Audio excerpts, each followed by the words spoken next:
இது மக்களுடைய வாழ்வாதார பிரச்சனை. ஏதோ மதுக்காக நடைபெறுகின்ற கூட்டம் என்று நினைத்து விடாதீர்கள்.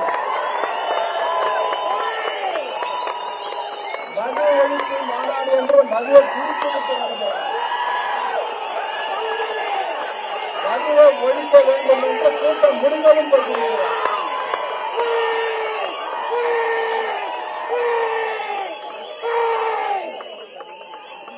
ஒரு சில பேருக்கு மது குடிச்சாதான் தூக்கமே வருமா.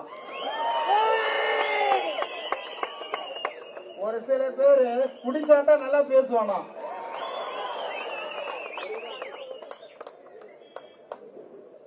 இது மற்றவர்கள் பார்க்க வேண்டும். நாமும் ஏதோ ஒரு போராட்டம் நடத்துகிறோம், கூட்டம் நடத்துகிறோம் என்று இல்லாமல் கூட்டணி கட்சியை மிரட்ட வேண்டும் என்பதற்காக, அடுத்த கட்சிக்கு செல்ல வேண்டும் என்பதற்காக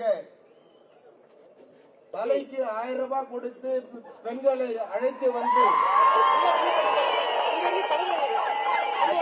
சம்பந்தம் இல்லாத வடநாட்டிலிருந்து பிழைக்க வந்திருக்கின்ற பெண்கள் எல்லாம் கூட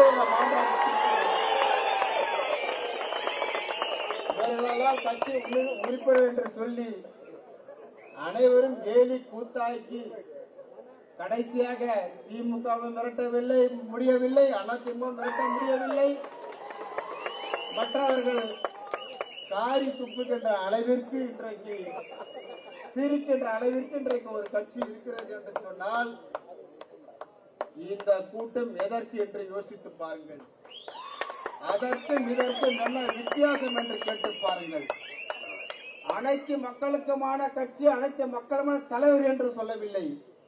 முழுக்க முழுக்க தாழ்த்தப்பட்ட, ஒடுக்கப்பட்ட, நசுக்கப்பட்ட, ஓரங்கட்டப்பட்ட மக்களுடைய போர் குரலாக எப்படி நம்முடைய தலைவர் பூவை மூர்த்தியார் அவர்கள் முழு மனதோடு இந்த மக்களுடைய நலனுக்காகவே கடைசி வரை வாழ்ந்து மடிந்தார்களோ, எந்த விதமான காம்ப்ரமைஸும் இல்லாமல் தொடர்ந்து அவருடைய கொள்கையிலே எந்த விதமான பின்னோக்கும் இல்லாமல் தொடர்ந்து நாங்கள் பிரகடனப்படுத்துகின்றோம். பட்டியலின மக்களுக்காகவே போராடுகின்ற, அவர்களுக்காகவே உருவாக்கப்பட்ட இயக்கம் இந்த இயக்கம்.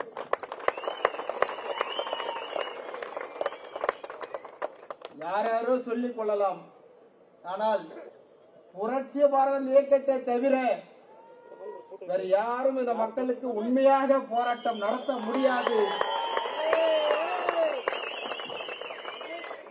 இந்த மக்களுக்காக உருவாக்கப்பட்ட இயக்கம். இத மக்களை வைத்து இயக்கம் ஆரம்பிக்கல. ஒரு இயக்கத்தில் புகுந்து விட்டு அந்த இயக்கத்தை தலைமையிடத்தை பிடித்துக் கொண்டு அதற்கு பிறகு நாங்கள் அனைத்து மக்களுக்கான இயக்கம் என்று சொல்லிக்கொண்டு மக்களை ஏமாற்றுவதில் நாங்கள் உடன்படவில்லை. இது மக்களுடைய வாழ்வாதார பிரச்சனை. ஏதோ மதுக்காக நடைபெறுகின்ற கூட்டம் என்று நினைத்து விடாதீர்கள். மது ஒழிப்பு மாநாடு என்று மதுவை குடித்துவிட்டு வருகிறார்.